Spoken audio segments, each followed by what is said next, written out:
Number 10. iCarly's stunt double. If you want to know something that proves the people at Nickelodeon only care about money, I've got a scandal for you that was almost swept under the rug entirely. In 2014, a stunt woman from iCarly claimed that the production ruined her career by recklessly dropping her from far too high above the ground, causing some really gruesome injuries. In a stunt gone wrong, Katina Waters was supposed to be dropped slowly down from the ceiling for an episode of iCarly in 2011. She was supposed to be slowly lowered to the ground while still attached to a wire. Instead, she claims that the person operating the descender machine dropped her without warning and she crashed to the floor. The medical consequences of the incident were pretty horrific. It caused severe injuries to her leg, including fractured bones and torn ligaments. But the long-term effects on her health were even worse for her career. Waters was a highly successful stunt actor who performed in dozens of TV shows and movies, but of course she missed out on a lot of work following the incident. Subsequently, she decided to sue the producer, Schneider's Bakery, plus Nickelodeon and MTV networks for pain, suffering, and loss of earnings. And she made the right decision, as it later emerged that it wasn't the first time something like that had happened on the show. Number 9. The GAC. After seeing countless celebrities being slimed on TV for years, there was an extremely high demand for Nickelodeon to release their iconic gooey green sludge to the public. This led the network to release what they called GAC into toy stores across the country in 1992, much to the delight of 90s kids everywhere. The product wasn't exactly slime that they had on the Nick shows, it was more like a squishy putty that made funny noises when you pressed it between your hands. Kids also loved the name GAC because not only was it onomatopoeia, but it also just sounded like how the product felt. However, the branding turned out to be a highly controversial decision, as the name itself was common street lingo for illicit street substances. In fact, it was literally a term for the substance that goes onto a spoon. The story goes that while someone on the Nick crew was working with the then nameless slime one day, they nicknamed it GAC, which became a naughty inside joke on set because of its meaning. Game show host Mark Summers was in on the joke too and eventually started saying it live on air, but Nickelodeon's marketing department allegedly had no idea and just cluelessly went along with it. Number 8. The voice of Dora. The network had a really big mess on their hands when Caitlin Sanchez, the teenager who starred on Dora the Explorer until she reached puberty, alleged that when she made the deal with Nickelodeon to voice the iconic character, she was given just 22 minutes to sign the contract without an experienced lawyer. The young star did so under duress, with the alleged promise that she'd receive residuals for her work, plus money from merchandising. This was in 2007, years before Dora the Explorer was established as an $11 billion global brand. So in 2010, Caitlin sued Nickelodeon and MTV networks for making her sign what she believed was a terrible contract that conned her out of millions, specifically citing unpaid work hours, as well as being paid only $40 for promotional appearances. The legal battle made headlines throughout the world thanks to statements made by Caitlin's attorney that if Nickelodeon refuses to pay up by a certain date, he would expose their humiliating secrets. But the young voice actor ended up settling for $500,000, but then tried to re-sue because she and her family thought that the lawyer acted fraudulently and didn't tell her that most of the settlement would be eaten by taxes and lawyer fees. But to fans, the whole settlement just proved that the network certainly had something to hide. Number 7. Chris Savino. Once it was exposed, the massive scandal that was a PR nightmare for Nickelodeon was akin to the network's own version of Harvey Weinstein. In 2017, Nick was forced to fire one of its most prominent showrunners, Chris Savino, over allegations made by at least a dozen women. Savino, who has been in the business since the early 90s, previously worked on such animated shows as Dexter's Laboratory and the Powerpuff Girls, and was the creator of Nick's second highest rated kids show at the time, Loud House, which centers on a boy's life while dealing with a house full of sisters. According to Cartoon Brew, as many as 12 women came forward to accuse Savino of predatory behavior, including unwanted sexual advances and threats of blacklisting after the relationships with co-workers had ended. What's even more disturbing is that the site said that the reports date back at least a decade. One woman said that she didn't accept an offer to work at Nickelodeon simply because Savino worked there. She alleged that when they both worked for Disney, he sent her explicit text messages and photos, and once offered her a job in exchange for inappropriate things. And Walker Farrell, the director of BoJack Horseman, also came forward with her own Savino horror story from the early 2000s, when both of them worked at Cartoon Network. Just goes to show you how cases involving power and inappropriate behavior infect almost every corner of Hollywood. Number 6. Zoey 101. The show was a boarding school set dramedy that hit Nickelodeon in January of 2005. Starring as protagonist Zoe Brooks, Jamie Lynn Spears was reportedly brought on by its creator Dan Schneider, all because she looked a lot like her older sister and superstar Britney Spears. But little did fans know there was actually a scandal brewing behind the set, as its star was just 16 when she fell pregnant, which would have been a bombshell for the very PG show. In her memoir, Things I Should Have Said, Jamie Lynn Spears confessed that her team decided that her pop star sister should not be told about her pregnancy because it was too risky. Quote, "The entire Spears team was already caught up in my sister's PR difficulties, and everyone around me just wanted to make this issue disappear.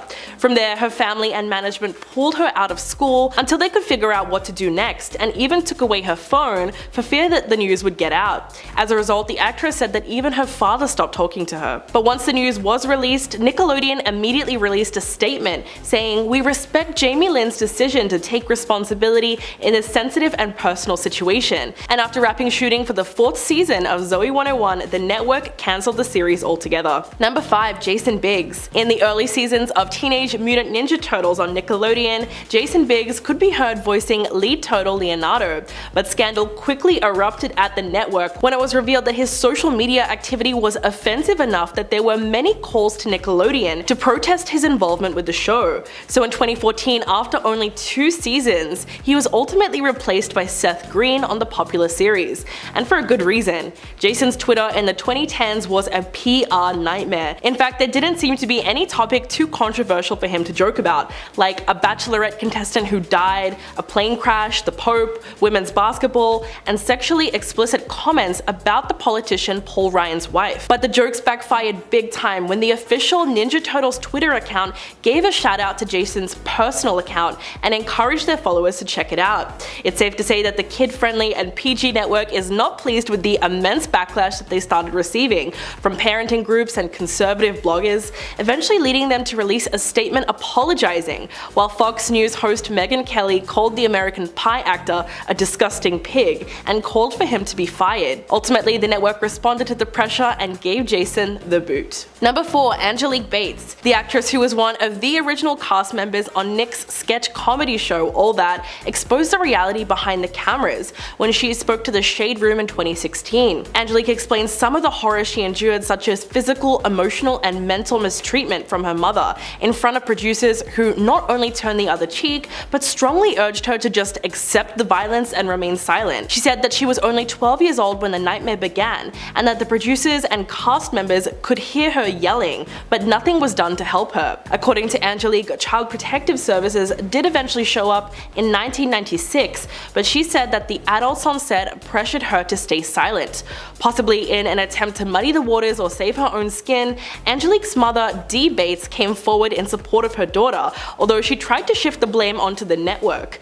Whatever the case with her mother's questionable side of the story, the former child star also explained that she was pretty much released from her contract at age 15 and claimed that she was blackballed by the entertainment industry as a result. But to this day, Nickelodeon have never come forward with an official response to the accusations. Number 3. Victorious. Canadian actor Evan Jogia had his breakthrough role playing Beck Oliver in Victorious, but after Jeanette McCurdy's bombshell allegations regarding Dan Schneider, fans really started to question whether or not he had the same experience. In a recent TikTok video, Evan admitted that he did not actually remember filming the series at all, because he was blackout drunk almost every night. Quote, "When you don't remember a single plotline to a single Victorious episode, but you do remember going out partying every night." When one fan added that the show seemed like a fever dream to her, Evan just said, "Me too, and I was there." And when another fan asked, "So Beck was hungover all the time?" he just said yes. This admission was significant because in Jeanette's new memoir, she talks about the creator pressuring her to drink while she was underage, allegedly saying, quote, "The Victorious kids get drunk all the time. The iCarly kids are so wholesome. We need to give you guys a little edge." Sometime later, she claims that Schneider got into trouble with Nickelodeon for inappropriate behavior with the young cast and was not allowed to be near the actors anymore, meaning that he had to direct them from a separate control room. So it's entirely possible that he was creeping on more than just one actor. Number 2. Jeanette McCurdy. The iCarly star recently released her new memoir, which has been described as both heartbreaking and hilarious. The blunt title, "I'm Glad My Mom Died," shocked fans upon its release, because it reveals what really went on behind the cameras, something that up until now fans have only been able to really speculate about. Jeanette exposed her traumatic experiences on Nick, and the disturbing truth about how she was mistreated by her mother, who pushed her to be a child star, noting that her own persona that she was known for throughout her youth and her young adult life was all a front forced upon her by her mom, who in addition to everything else was extremely physically inappropriate with her. Jeanette also discusses the perils of young fame and reveals that she developed an eating disorder as a child, and talks about why she ultimately quit acting altogether. She also goes into great detail of numerous instances where she felt exploited as an actor, both on and off set, describing the creator as mean-spirited, controlling, and terrifying. The former Nick star recalled a time when she was filming an episode of iCarly that he insisted that she wear a bikini instead of a one-piece swimsuit, which she was much more comfortable with. Number 1. Drake and Josh. This show was one of the most popular shows on Nickelodeon in the early 2000s. Starring Drake Bell and Josh Peck, the sitcom was one of the network's most successful projects from that time. So when the truth finally came out, fans were understandably left disillusioned and upset. Nobody knew that behind the scenes, Josh heavily struggled with addiction. Looking to feel better about himself, the actor explained in an interview that he lost 127 pounds in an 18-month time span while filming the show. But when that didn't bring him happiness, he admitted that he turned to alcohol and illicit substances for help. But that was nothing compared to the revelation that his co-star was caught grooming young fans. In July of 2021, Drake Bell pled guilty to attempted endangering of children and disseminating harmful materials to juveniles after a young woman came forward and accused him of predatory behavior. The 19-year-old, who chose to remain anonymous, claimed that he began talking to her when she was 12. The actor managed to get away with 2 years on probation and 200 hours of community service. But at 36 years old, Drake Bell's reputation is now irreparably tarnished. At number 10, we have former Bachelor Australia contestant Kira Maguire, who revealed in 2016 that she was brought up in a polygamous cult in Victoria. The affiliation, known as the Seaside Sect, was founded by Kira's father and included his 9 wives. One of those wives was Kira's mother, and Kira's father was also detailed to have 64 children and endlessly devoted followers who were drawn to his quote religious teachings, with claims that he was the reincarnation of the Lord. When Kira spoke about her upbringing in a statement for Women's Day, she explained, quote, "I am not in a position to comment. My mother removed my family from that environment when I was 5 years old, over 25 years ago. I was brought up by my mother and grandmother in Brisbane in a loving, caring, and compassionate household." At number 9, we have Joker's Joaquin Phoenix, who detailed to Playboy in a 2016 interview of him being born into the children of God. The Walk the Line actor says, "When people bring up children of God, there's always something vaguely accusatory about it. It's guilt by association. I think it was really innocent on my parents' part. They really believed, but I don't think most people see it that way. I've always thought that was strange and unfair." CLG first came to light as Teens for Christ and is now known by its latest name of the Family International.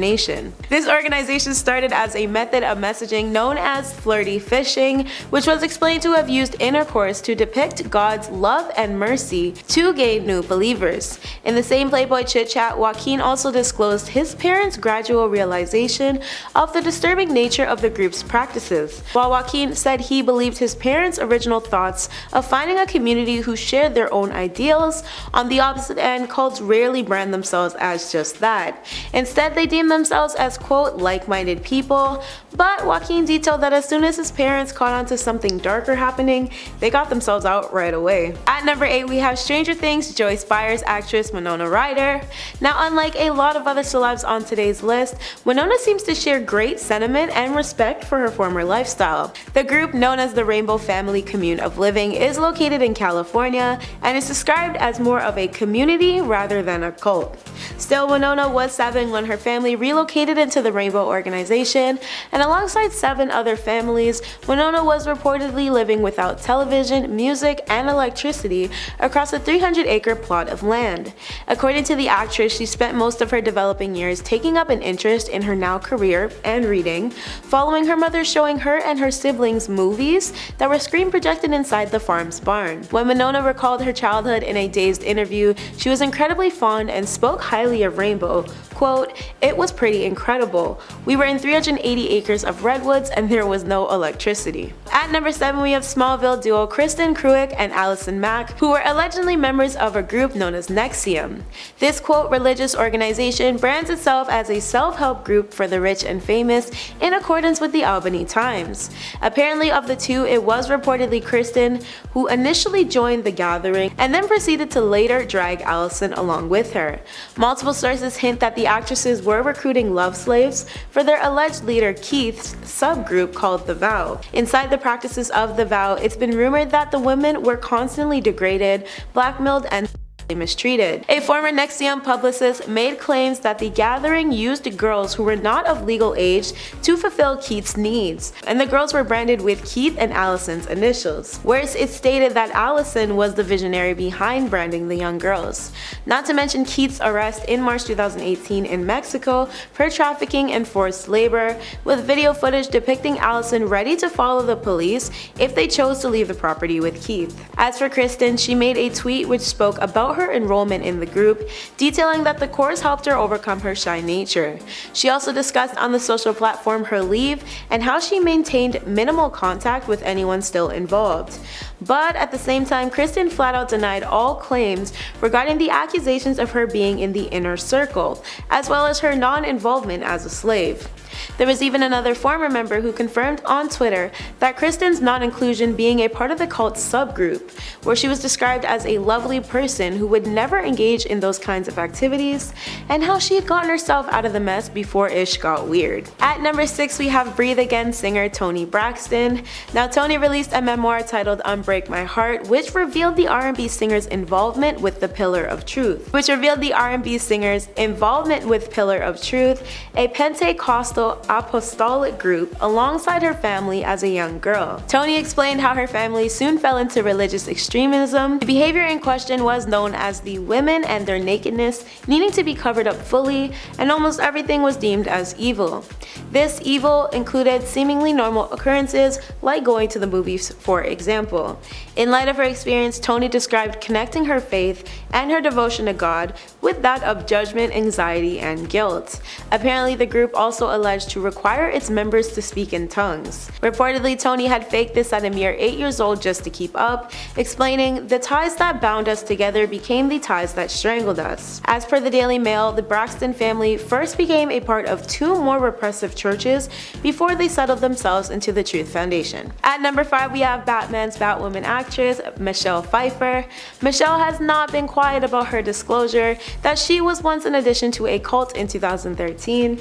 Apparently, this group was brought up by 2 personal Hollywood trainers, and they would ritualistically practice breatharianism. The practice stems from one's ability to survive without food or water, and sustain the belief that sunlight was the cure to providing everything the body needed. Michelle spoke with The Telegraph for an interview in 2013 regarding this, where she described how the group worked with weights and put people on diets. According to this interview, Michelle said they wanted soul vegans and were incredibly controlling. Michelle continued by explaining that she wasn't living with the group, but that she was there quite often, and how the group often pressured her to show up more frequently. Michelle said she was paying to be there at the time, so the experience was financially draining, among her other hardships. Lastly, Michelle spoke about how the group's highest state was breatharian. At number 4, we have Academy Award nominated Fatal Attraction actress Glenn Close, who opened up to The Hollywood Reporter in 2014 to reveal her position in her childhood cult, how she escaped the group, and the psychological damage it caused her. Glenn's father, Dr. William, reportedly brought his family to the right-wing religious group Moral Rearmament, or MRA for short, when Glenn was merely 7 years old. Quote, "For years, I wouldn't trust any of my instincts because my beliefs had all been dictated to me. You basically weren't allowed to do anything, or you were made to feel guilty about any unnatural desire. If you talk to anybody who was in a group that basically dictates how you're supposed to live and what you're supposed to say and how you're supposed to feel from the time you're 7 till the time you're 22, it has a profound impact on you.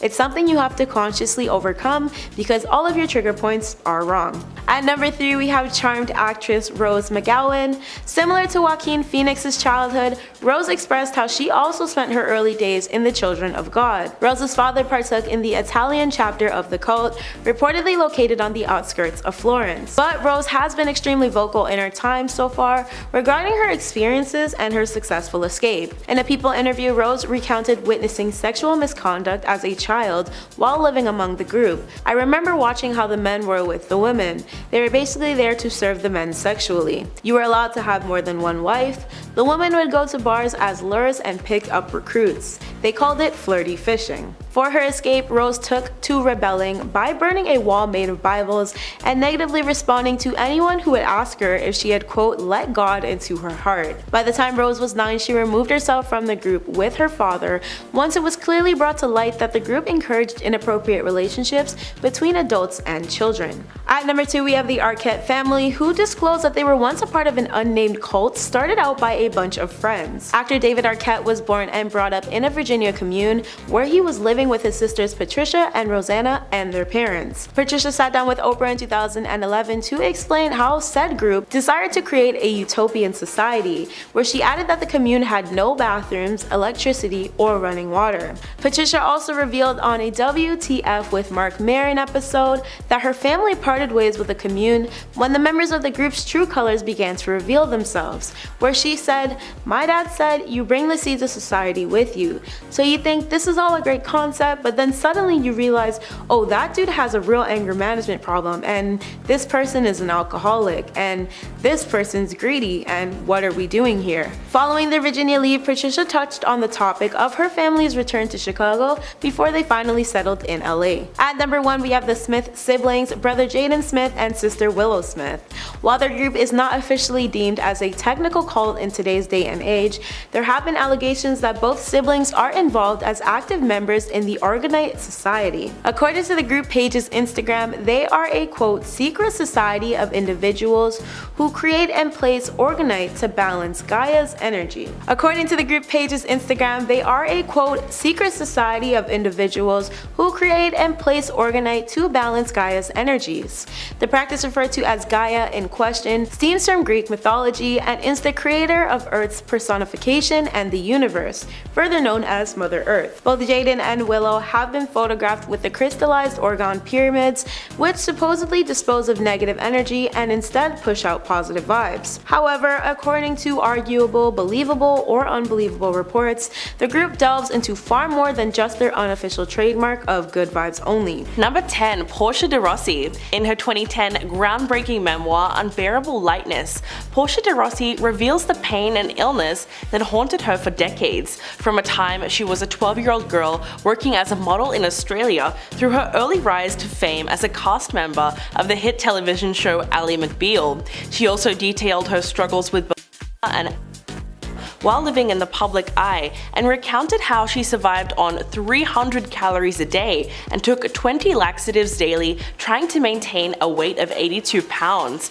According to her memoir, Portia both starved herself and putting her life in danger and concealing from herself and everyone around her the seriousness of her illness, and described the elaborate rituals around food that came to dominate hours of every day. The actress did this all while terrified that the truth of her sexuality would be exposed in the tabloids, and revealed the heartache and fear that comes from living a life in the closet, which was only magnified by her unrelenting desire to be thinner, more in control of her body, and the number of calories she consumed and spent. But it wasn't wasn't all bad. Portia also recounted how falling in love with Ellen DeGeneres helped her develop a healthy body image, embrace her sexual orientation, and gain inner peace. Number 9. Janice Dickinson. A strange encounter with Bill Cosby in 1982 was described in the 2002 memoir No Lifeguard on Duty by the self-anointed world's first supermodel Janice Dickinson. In her book, she reveals real moments that she experienced with Cosby and goes into great detail when it comes to taking back the narrative. Janice mentioned how Cosby allegedly answered his hotel room door in nothing but a towel and kissed her. He then took her to dinner and suggested that she follow him back upstairs. The memoir was pretty explosive at the time and would come back into relevance in 2018 when she chose to testify in court to Cosby's crimes. The comedian was once known to millions as America's Dad, famous for his clean brand of family comedy and his award-winning work with children's programming. So Janice's memoir really did help expose Cosby's double life, as eventually more than 50 women came out claiming that the star slipped them illicit substances and took advantage of them while they were unconscious. And in April of 2018, an 80-year-old Cosby was sentenced to 3 to 10 years in prison, although he would eventually be released in 2021. Number 8. Corey Feldman. In his deeply personal 2013 memoir, child star and teen heartthrob Corey Feldman exposes the darkness that loomed behind his rise to fame. Although he undoubtedly had a successful career, famous friendships, and high-profile relationships, Corey reveals a side to his star-studded life that no one knew about, and it's full of tragedy. He came from a broken family that he emancipated himself from at the age of 15. As a teenager, he suffered physical, emotional, and sexual violence. The Stand By Me star was also arrested and struggled with addiction throughout his time as a successful working actor. But most shockingly, Corey also implied that his close friend Corey Haim's lifelong battle with addiction was the result of being preyed upon by a powerful older man. Following the book's publication came rampant speculations about the identity of the offender, and it's something that readers still argue about to this day. His memoir, Choreography, weaves a heartbreaking story of pain and survival that reveals just how dark the industry can really be. Number 7. Holly Madison. Former Playboy bunny and Girls Next Door star Holly Madison dished on how oppressive life with Hugh Hefner really was in 2015's Down the Rabbit Hole. Madison described the many bizarre rules and rituals that Hefner imposed upon his girlfriends. For instance, that they needed to wear matching flannel pajamas, engage in group dressed in tiny skirts and bralettes, and had a daily curfew of 9 p.m. The memoir tells the story of Madison's time with Hefner from 2001 to 2008 and its aftermath. She goes into great detail about the reality of her life behind the cameras, how her depression in the Playboy mansion reached harrowing depths, yet she felt trapped there. She also opened up about her unwillingness to admit to anyone how sad she really was, and Hefner's emotional control over her. The book also explores her time on the reality show The Girls Next Door and the weirdness that was pop culture in the early 2000s. When speaking about her book, Holly said, quote, "I felt like I had something to say about being in the midst of that whole thing that was going on where Paris Hilton and Jessica Simpson and Kendra was so celebrated. And I was a part of it too, for being dumb on TV. Part of the reason I wanted to write the book was to show the other side of it," which goes to show you just how much of it was all for the cameras. Number 6. Shania Twain. The Grammy-winning country singer confronted her childhood demons when she wrote her 2011 memoir From This Moment On, describing how her stepfather Jerry was physically, sexually, and verbally violent towards her and her mother Sharon. In a frank and often shocking autobiography, the singer reveals graphic and personal details about her rags to riches story and the price of ambition and success. Throughout her memoir, it also became clear that Shania experienced a harrowing degree of poverty and hunger. For instance, she claimed that sometimes there was only bread and mustard for her and her 4 siblings to eat, and they often wore plastic bread bags to cover their shoes to protect their feet during winter, and regularly went to school without lunch. The singer also had to deal with a double betrayal in her life. She wrote about the heartache that she went through when she found out about the affair between her husband of 14 years, Robert Lang, and her best friend. As a result, Shania became so distraught that she literally lost her voice to spasmodic dysphonia, which left her unable to sing. So her memoir explores how she worked through all that heartbreak. Number 5. Sharon Stone. She became a Hollywood icon and a household name after her role in Basic Instinct, and in a 2021 memoir, The Beauty of Living Twice, she finally reveals the vulnerability behind her femme fatale persona. She goes into great detail about her experiences in Hollywood, like how she was tricked into that famous shot in Basic Instinct, and ill-equipped for fame when it finally came to her. She was also routinely taken advantage of in the male-dominated film industry. She claims that the filmmakers were not entirely honest about what they captured with the camera, and so they didn't have her complete consent to put that scene in the film. Quote, "I do think we have to create a think tank that really addresses what is a crime, what is a felony, what is consent." The name of her memoir actually comes from a life-changing brain hemorrhage that she suffered in 2001 that almost killed her. It left her without the basic ability to function, and she ended up losing her family, her career, and a huge part of her life, which she had to start again from the ground up. Stone also talks about how she went through a childhood of and violence to a career in an industry that actually brought back a lot of those memories for her, although in Hollywood it was all hidden under the cover of money and glamour. Number 4. Leah Remini. A former longtime Scientologist, King of Queens star Leah Remini opened up about her experiences in the church in her 2015 memoir Troublemaker. As a teenager in the church's Sea organization, Remini said that she was reprimanded for studying by the pool at the Scientology-run Sandcastle Hotel in Florida, and as a punishment was taken out to sea on a boat, thrown overboard, and nearly drowned by a group leader. Not only that, but she was also once fined $40,000 after confessing to stealing food from the headquarters 20 years earlier. In her memoir, Leah also made some shocking allegations about several well-known Hollywood celebrities. In fact, she recalled a time that her and her husband, Angelo, spent time at Tom Cruise's Beverly Hills mansion when he invited a group of well-known Scientologists and other celebrities, including the Smiths. She actually called Will and Jada Pinkett Smith famous friends of the church, and even mentioned the Scientology school that they opened, revealing that despite Jada's denial, she is indeed good friends with Tom Cruise and an active member of the controversial religion. Number 3. Jeanette McCurdy. Described as both heartbreaking and hilarious,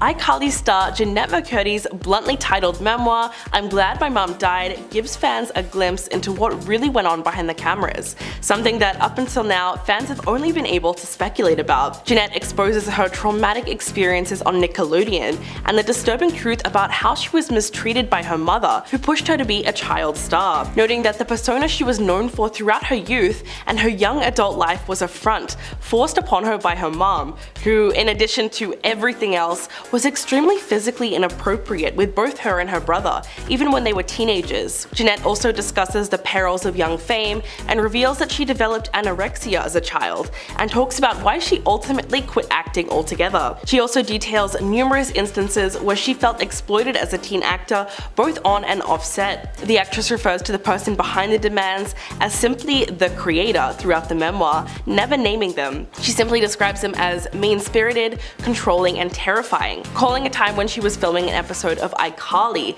that he insisted that she wear a bikini instead of a one-piece swimsuit which she preferred. The revelations in her new book are absolutely shocking, and they really expose the traumatic experience of being a child star. Number 2. Christina Crawford. At the height of her fame in the 1940s, Joan Crawford had a considerable reputation to uphold.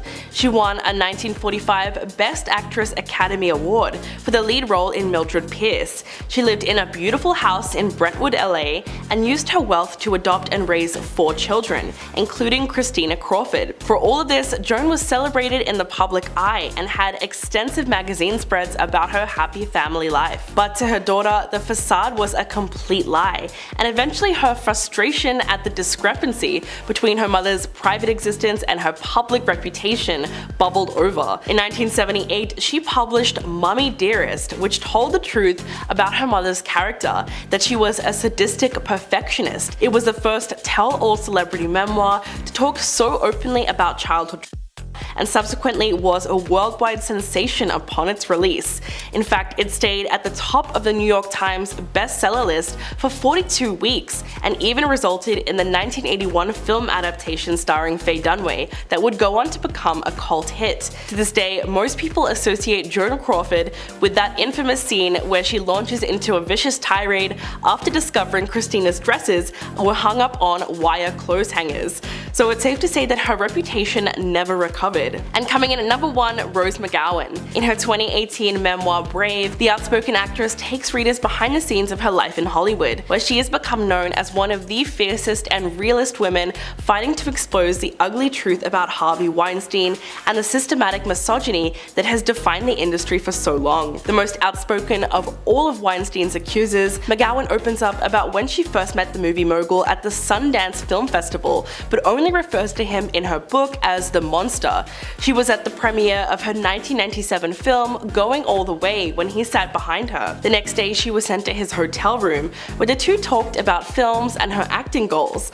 But as he walked her out, McGowan writes that he pushed her into his bathroom, forcibly backed her into the wall, and ripped off her clothes. But most shockingly, after the incident, the actress was driven to a photo op with her Phantoms co-star Ben Affleck. When she told him what happened, he simply said, "Damn it, I told him to stop doing that." Her memoir couldn't be more relevant to current events, as to date, 84 women have come forward with allegations against Weinstein, and he is currently serving a prison sentence of 23 years. At number 10, we have Chris Pratt. Chris Pratt had several odd jobs before he made it as an actor. While Chris spent some of his time living in a van in Hawaii, the star could be found working as a babysitter, a server, lawnmower, and he was also a stripper. Chris would tell BuzzFeed in 2013 that being a stripper allowed him to be free and to make money while he was doing it, and he was never embarrassed about being one. After all, he did get his job at the age of 18 after he auditioned to become one. He also revealed that he even stripped at a grandmother's birthday party for $40 back in the day, and while the star has gone to call himself an average dancer, the grandmother definitely appreciated the gesture. At number 9, we have Channing Tatum. Now, fans of Channing Tatum are aware that the actor was an exotic dancer before he starred in movies like 21 Jump Street and Step Up. Before Channing rose to fame, he used to perform at a strip club in Tampa, Florida. A video sold to US Weekly in 2009 showed Channing dancing for guests who were clearly pleased. In 2011, Channing would sit down in an interview with GQ, and he would explain that he was never ashamed, nor did he regret one thing about being a stripper back in the day. He also states that he doesn't miss anything about stripping. The star would strip in front of 25 girls and said there was nothing glamorous about it whatsoever. However, Magic Mike would definitely prove otherwise. Are you enjoying this video so far? If so, don't forget to give it a thumbs up and subscribe to the channel. At number 8, we have Courtney Love. Courtney Love earned her success as a solo artist as a lead singer and guitarist in the 90s rock band Hole. Aside from being married to Kurt Cobain, Courtney was popular for releasing hits such as Malibu. However, while most know Courtney for her hit singles, many don't know that Courtney used to work at Jumbo's and Seventh Veil as an exotic dancer. The singer used to make around $300 a day, and she would be able to use her earned money to help her fund her band. However, the singer has stated that due to low income, that she did have to be extremely financially savvy before she was able to make it as an artist. At number 7, we have Cardi B. Now, if you search Cardi B on the internet, it will give you endless results about her career and how she started. However, it's clear that this star is definitely living her best life, and we're all here for it. Her hit song, Bodak Yellow, definitely didn't make it a secret that she was actually a stripper before she decided to change her career path to become a musician she is today. At the age of 18, after losing her job, the star decided to become an exotic dancer after the person firing her told her to do so. When she started, she knew she was going to make money and that the career was going to pay more than any other. The star would then quit dancing by the time she was 23 and would then become a global icon in rapping. At number 6 today, we have Azealia Banks. Rapper, singer, actress, and writer Azealia Banks began her career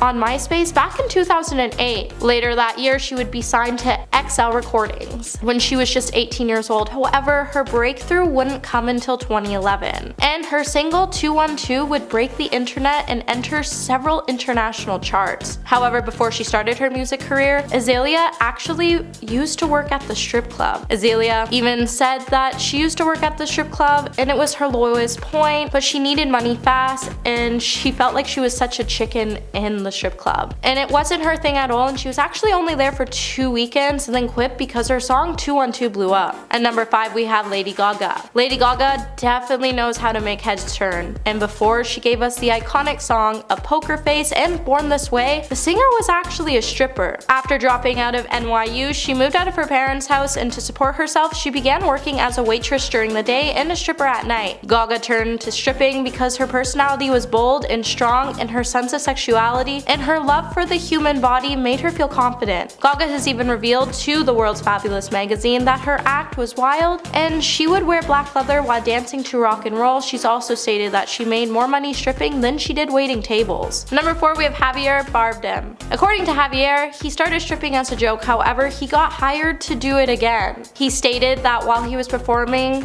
it was a disaster, and his mother and sister were out in the crowd to support him. On Ellen, Javier would say that he was 20 at the time, and after he got hired to perform, he was so nervous that he called up his mom and sister to accompany him to the club. When it was time for Javier to perform, he stated that there was only 3 people in the club. He was embarrassed, however, since he was a performer and he gave his word to do the show, he ultimately decided to do the show and became a stripper for the day. And number 3, we have Amber Rose. While some celebrities decide to brush their past right under the carpet, Amber Rose has always chosen to speak her mind away about them. One career Amber has always been very vocal about is the fact that she used to be a stripper. In an interview, she even claimed that she had some of her best times in her life while she was an exotic dancer, and she's even given some words of wisdom for anybody looking to join the field. The multi-talented singer has suggested that as long as anybody's looking to get into the field goes in with their heads up, stays sober, and focuses on making money, then the job will be like any other. She's also advised that anybody who's comfortable with their body should give it a try right away. After stripping, Amber would then move on to modeling and then to acting.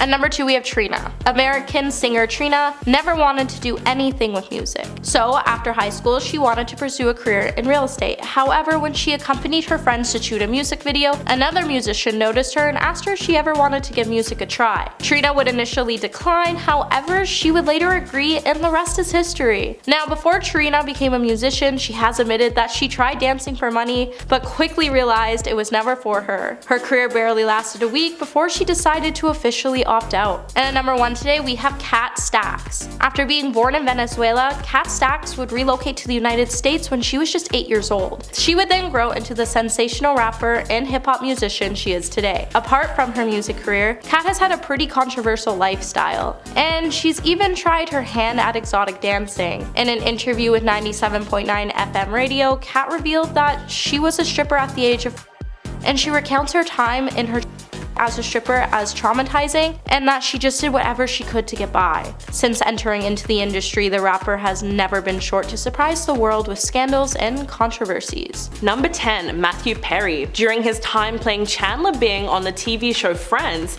fans would have never guessed that Matthew Perry was privately struggling with a Vicodin addiction. It all started with a horrible jet ski accident in 1997 that left the actor with pretty serious injuries, for which he was then prescribed the pain-blocking medication Vicodin. But throughout all this, the star was able to maintain his acting career and managed to keep his dependency under wraps. He told the New York Times in 2002 that he went to work in extreme cases of hangover, and it was so horrible to be like that and still have to be funny on top of that. His friend's co-star Lisa Kudrow noticed everything.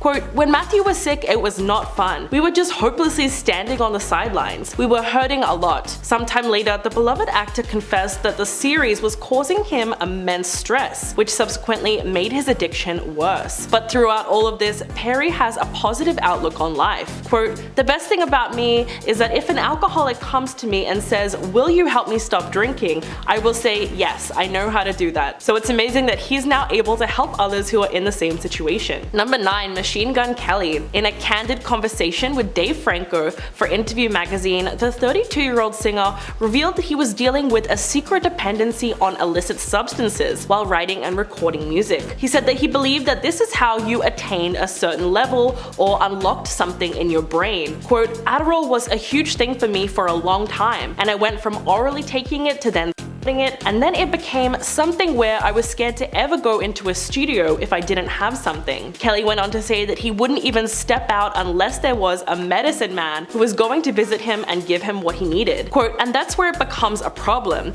You're telling yourself you can't do this without that, when really it's in you the whole time. If that pill did that for you, then everyone who's taken that would just be making albums and writing songs. And so that limited me." The singer explained that the most challenging part of recovery is separating his music persona, Machine Gun Kelly, from who he really is as Colson Baker, and credits his girlfriend Megan Fox as an essential part of his support system. But Kelly is putting in the work to live a sober life and is currently taking steps to change. In fact, he had his first therapy session last month, so things are looking good for him. Number 8. Demi Lovato. The star has struggled with addiction since 2010, when she first entered rehab at the age of 18. Over the years, Demi returned to rehab to treat an eating disorder, self-harm, and substance addiction. For the Disney Channel star, the success of Camp Rock and various other shows really launched her into the spotlight, but the way she coped with the stress and demands of superstardom was unfortunately turning to illicit substances. She managed to keep this all under wraps throughout her youth until her secret life was eventually exposed. In July of 2018, Demi suffered an overdose,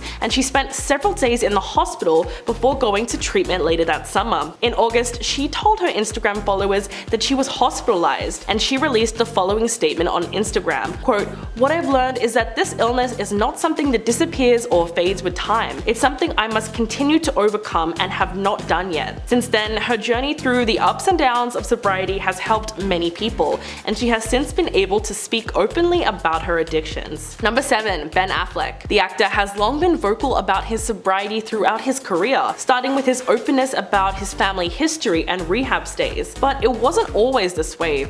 In fact, for many years, he was battling his addiction to alcohol in secret. In 2012, he confessed to Barbara Walters that his father was an alcoholic and said that he drank all day, every day, explaining that the legacy of that is quite powerful and hard to shake. After starring in Good Will Hunting, Affleck took a serious look at his binge drinking. Quote, "I just wanted to stop.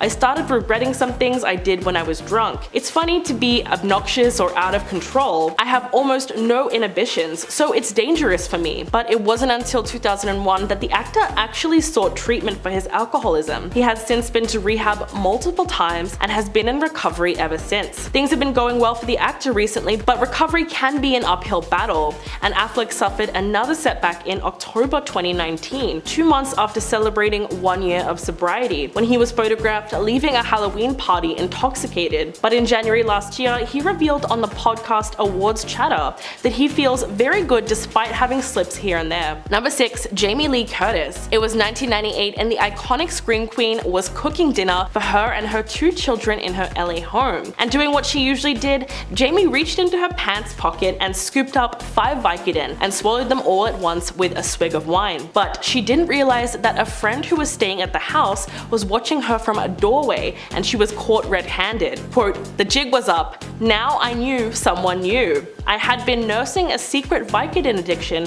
for a very long time, over 10 years. Jamie had been hooked on the substance after routine plastic surgery to remove the puffiness around her eyes. She said that the surgery itself wasn't painful, but they gave her Vicodin to aid recovery, and from there on, she was hooked. Not only that, but the addiction ran in her family, and her brother Nicholas sadly passed away from substance use disorder at the age of 21 in 1994. Last year, Jamie opened up to Hello magazine about her struggle. Quote, "My recovery is the single greatest accomplishment that I will ever get to do in this human life. I have been clean and sober for 22 years. The actress is now an advocate for policies to reduce opioid misuse. Number 5. Dak Shepard. The actor, podcast host, and husband of Christian Bell has famously talked about his recovery process. In his podcast, The Armchair Expert, Dak said that he was proud to have been sober from alcohol and for the past 16 years, and that he wanted to be open and honest about his recovery journey in order to help others who might be struggling with active addiction. But talking about it wasn't always easy for him. In fact, earlier this year, he said he initially didn't want to go public with the relapse out of fear of losing his connection with people. The actor also reflected on his rock bottom and how his infamous 2004 interview with Conan O'Brien almost derailed his career entirely. Dax did the pre-interview with Conan while blackout drunk. Quote, "I show up on the show, I don't know what he's talking about, I can tell he's queuing me up for stories I've told, but I don't know any of the stories, so I'm just doing what I can to be funny out there and I am a mess. During the interview, he noticeably slurred his words before falling off the side of his chair and accidentally flipping the coffee table that was in front of him. But he's come a long way since then and now uses his experience to talk openly about addiction and sobriety in a way that is both funny and relatable. Number 4.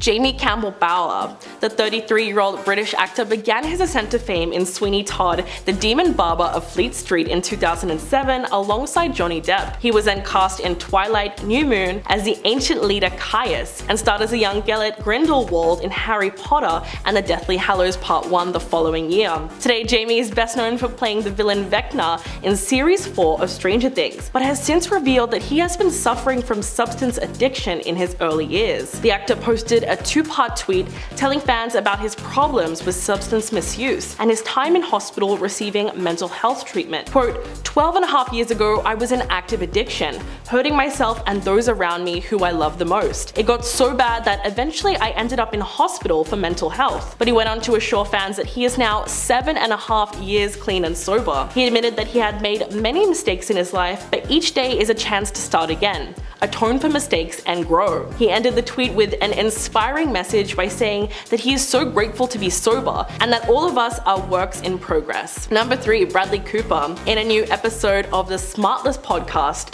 hosted by Will Arnett, Jason Bateman, and Sean Hayes, Bradley Cooper opened up about the addiction struggles that haunted his 20s and how a friend jump-started his journey to recovery. The Oscar-nominated actor said that when he moved to LA for his role in Alias, he felt like he was back in high school, which ruined his self-esteem.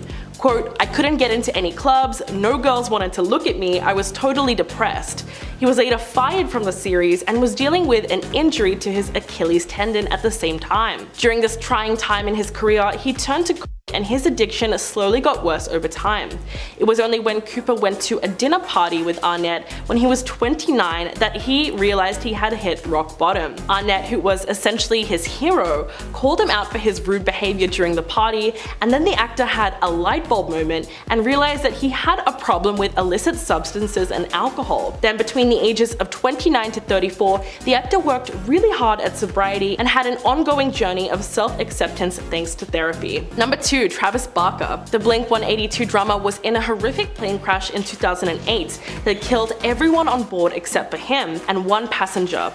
Although Travis survived, his 2 closest friends, Chris Baker and Charles Still, lost their lives that day. The only other survivor, his friend Adam Goldstein, died the following year. In the aftermath of all the tragedy, Travis spent 3 months in the hospital and had to have 26 different surgeries performed on him and multiple skin grafts to treat his various injuries from the crash. But what's truly amazing here is prior to the accident, Travis had been suffering from an intense addiction to opioids for several years, as it was only the life-changing crash that altered his mental state enough to ditch the substances. He told Men's Health, quote, people are always like, did you go to rehab? And I say no, I was in a plane crash. That was my rehab. Lose 3 of your friends and almost die? That was my wake-up call. If I wasn't in a crash, I would probably never quit. Travis said that he used to smoke an excessive amount of a certain leafy green substance and used painkillers as a method of coping with his fear of flying that he developed osteoporosis. In fact, in the hospital for 11 weeks following the crash,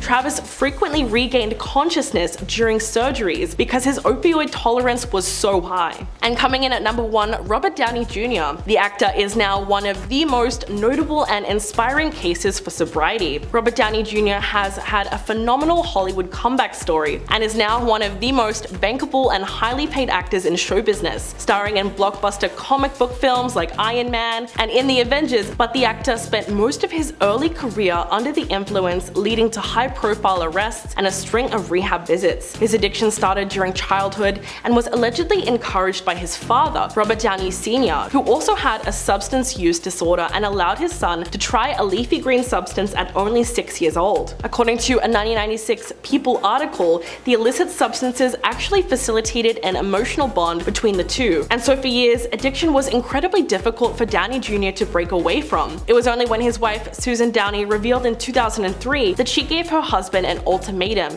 that he decided to quit for good. And apparently it stuck, because 10 years later, in an interview with Daily Mail, the actor credited a combination of 12-step programs, yoga, meditation, and therapy for keeping him sober. Number 10. Rose McGowan. The charmed actress's childhood was anything but magical. She was born in Florence, Italy, and her early life was really crazy. In 2011, she opened up to people about her family's involvement with the controversial polyamorous Children of God cult when she was a child. A free love hippie dream gone horribly wrong that still exists to this day as the Family International. The cult has been blighted by disturbing allegations since it was originally formed in 1968 by preacher David Brandt Berg. The group initially consisted of runaway hippies and was founded on the concepts of salvation, spiritual revolution, and happiness, and a total distrust of the outside world.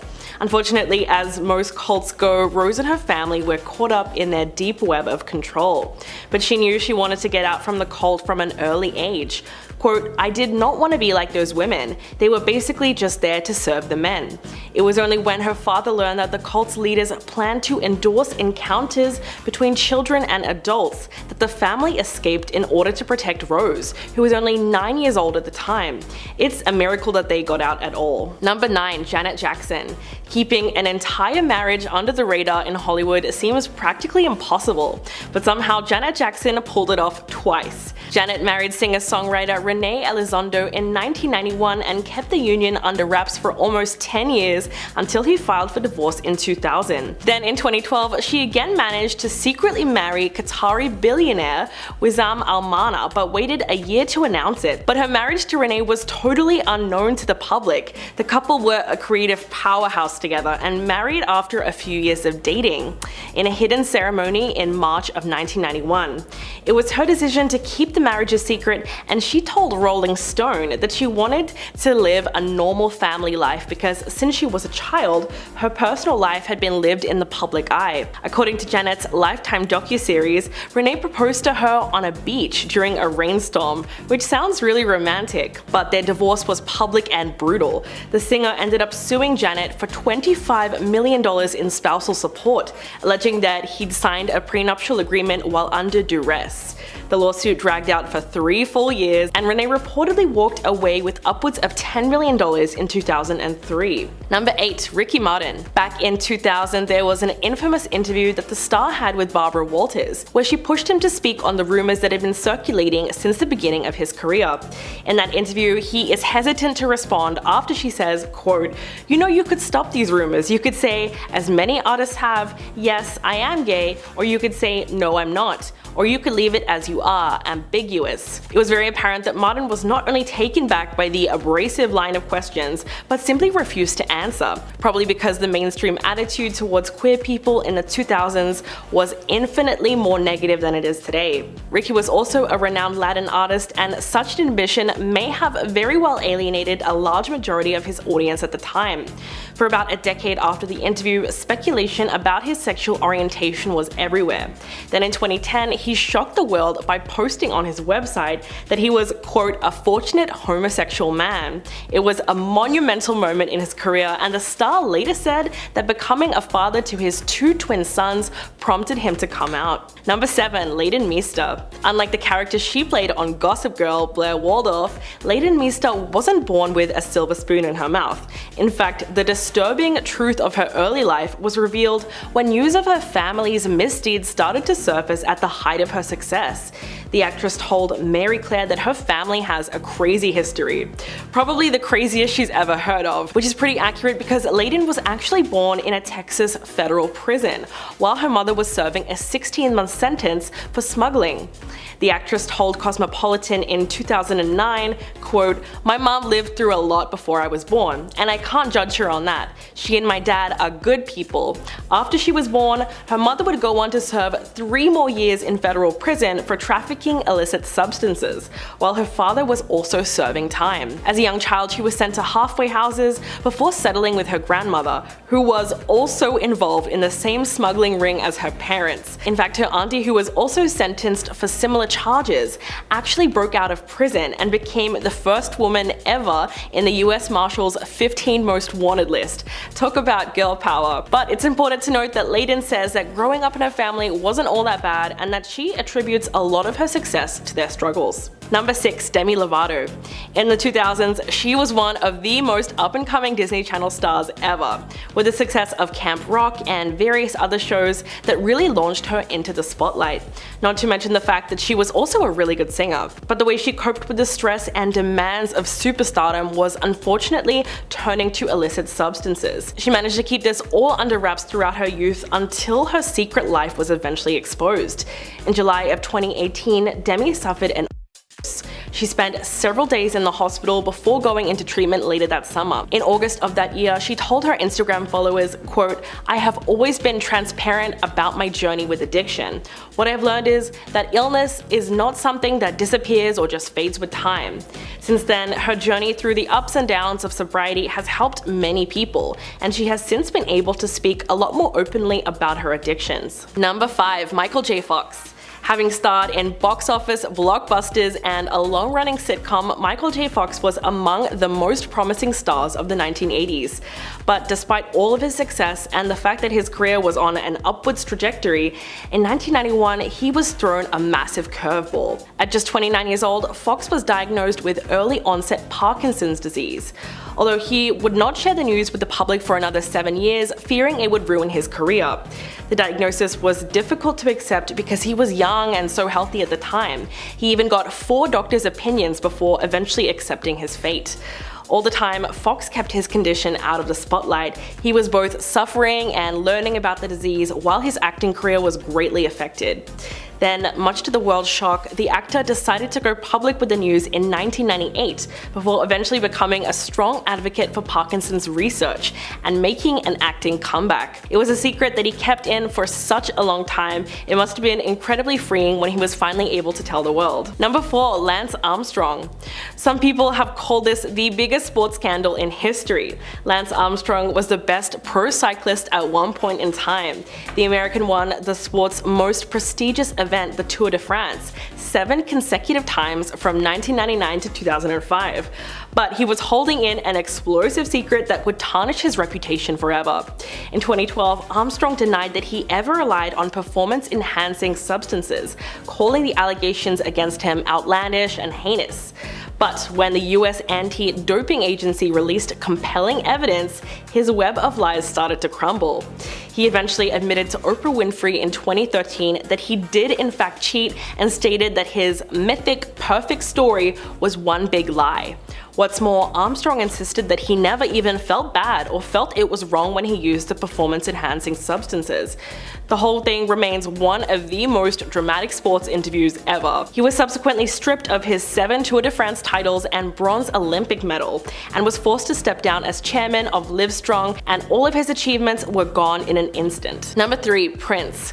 One of the greatest guitarists of all time, Prince was a rock legend. Best known for songs like Purple Rain, Kiss, and When Doves Cry, he was always a very private individual and revealed very little about his personal life. Fans never would have guessed though that the brilliant musician was coping with a serious medical condition his entire life. But all that changed in one 2009 interview when he revealed to a talk show host that he had had seizures as a child and that his parents struggled to handle it. He went on the PBS show with Tavis Smiley and said, quote, "I've never spoken about this before, but I was born epileptic, and my mother and father didn't know what to do or how to handle it, but they did the best they could with what little they had." Though the seizures he endured as a child were painful, Prince said his condition was largely under control later in his life, thanks to divine intervention, and he also admitted that it was his faith that helped him cope. Number 2. Oscar de la Hoya. He is unquestionably one of the most successful successful American boxers in history. In addition to winning the gold medal at the 1992 Olympics, he won 10 world titles in 6 weight classes before retiring in 2009. But unbeknownst to his fans, Oscar De La Hoya was leading a secret life that eventually got exposed. In 2007, his pristine image took a severe blow when shocking photos revealed that he had a dark side.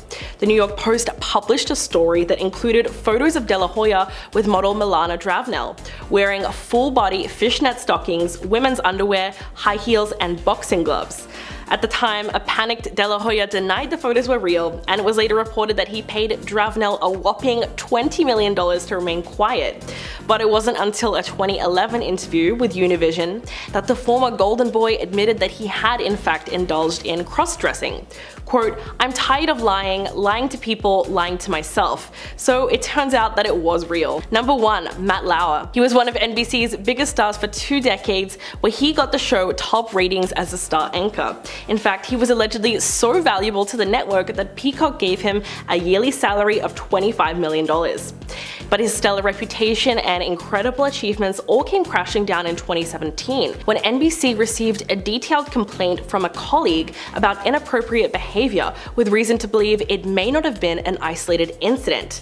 In the way that these allegations tend to snowball, many more of the victims came forward in the wake of the announcement, and several more disturbing allegations were brought against the longtime anchor. He was abruptly fired for the incident. One of his colleagues spoke about a time that Lauer brutally attacked her in a hotel room during the 2014 Winter Olympics in Russia. However, the former anchor denied any wrongdoing and, in a statement to Variety, called the encounter extramarital but consensual. Okay.